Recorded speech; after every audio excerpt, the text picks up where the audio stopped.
when you think of the most religious sites on the planet, a few immediately come to mind. Those iconic spots on every continent of every faith where religious pilgrims have flocked for eons.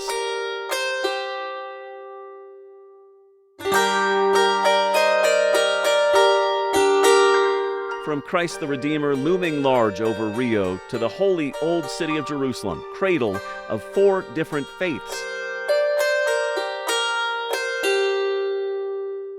From the golden Buddhas of Thailand to the Druid temple at Stonehenge, these are the places that give physical meaning to a spiritual belief.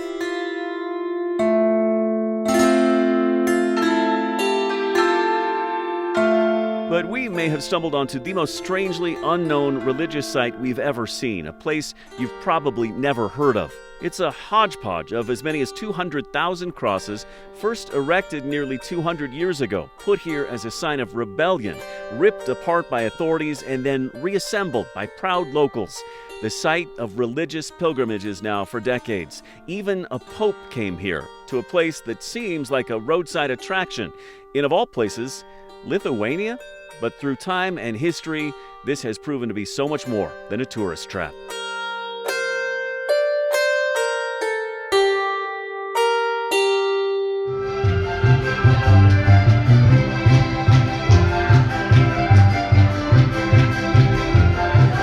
Our journey starts in the strangest of places on, hands down, the strangest day in modern history.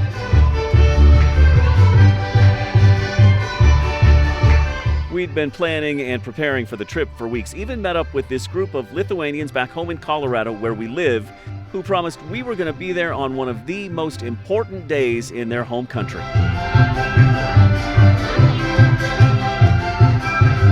It was all lining up so perfectly. Our time in Vilnius, Lithuania was going to be unforgettable. You are going to be there on a phenomenal day, which is March 11th, the exact 30 years from that Independence Declaration. And you're going to see fireworks and celebrations and people partying all through the city all day long. It's going to be amazing.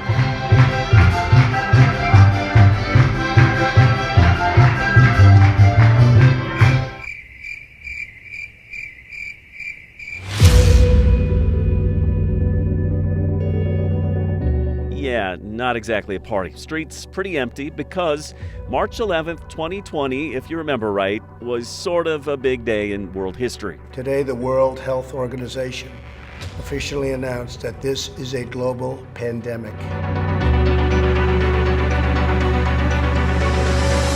So yeah, that kind of put a damper on our Lithuania plans, especially when we got the 3 a.m. call in Vilnius that the president had just said this. We will be suspending all travel from Europe to the United States for the next 30 days. Yep, that left us in a dilemma. We had come here to shoot all kinds of content like the professionals we are. Okay, ready? How does it look? 3, 2, 1. And we'll introduce you. 3, 2, 1. He's one of Lithuania's most famous athletes. What he's doing here, now. Kind of professional anyway.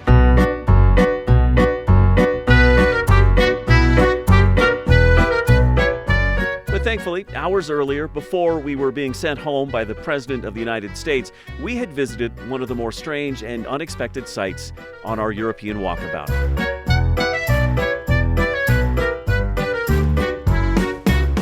About a 2.5-hour drive outside Vilnius, not far from the border with Latvia, we'd heard of a place called the Hill of Crosses, and we wanted to check it out for ourselves.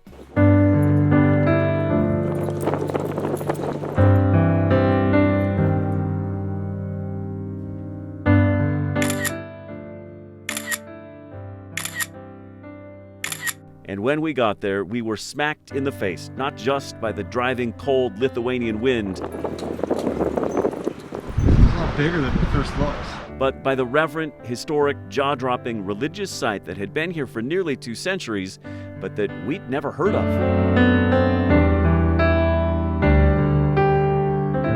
By some estimates, there are 200,000 crosses of all sizes haphazardly placed on this hillside by believers the world over.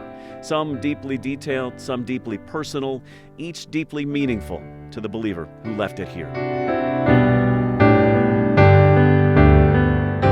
History tells us the first crosses came here after the so-called November Uprising of 1830, when Lithuania fought against the Russians in hopes of gaining independence.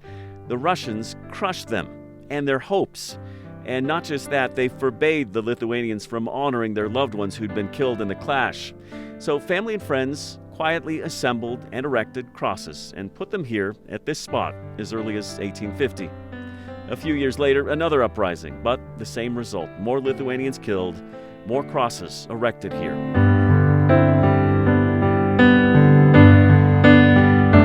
So this was at first a war memorial to the dead. Believers say they even saw a vision of the Virgin Mary here.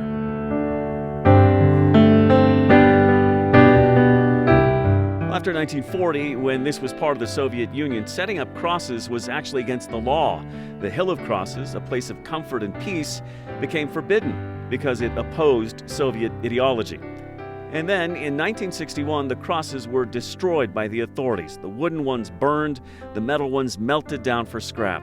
Those made of stone and concrete broken apart and used for road construction. A symbol of Lithuanian faith and sacrifice left on the scrap heap by the communist regime.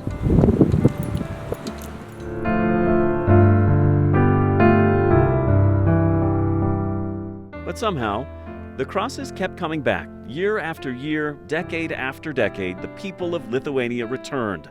Locals would come at night under cover of darkness and add more and more crosses. When the Soviet Union collapsed and Lithuania gained its independence, the crosses returned en masse. Believers in this part of the world flocked to the Hill of Crosses to leave remembrances of their faith, and a famous follower was among them. Pope John Paul II, an Eastern European himself, visited in September 1993, thrusting the Hill of Crosses onto the world stage.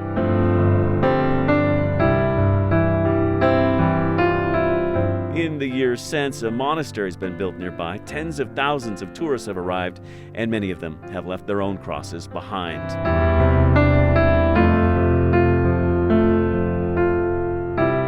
They know from the Bible of another famous cross on a hill, a symbol of persecution.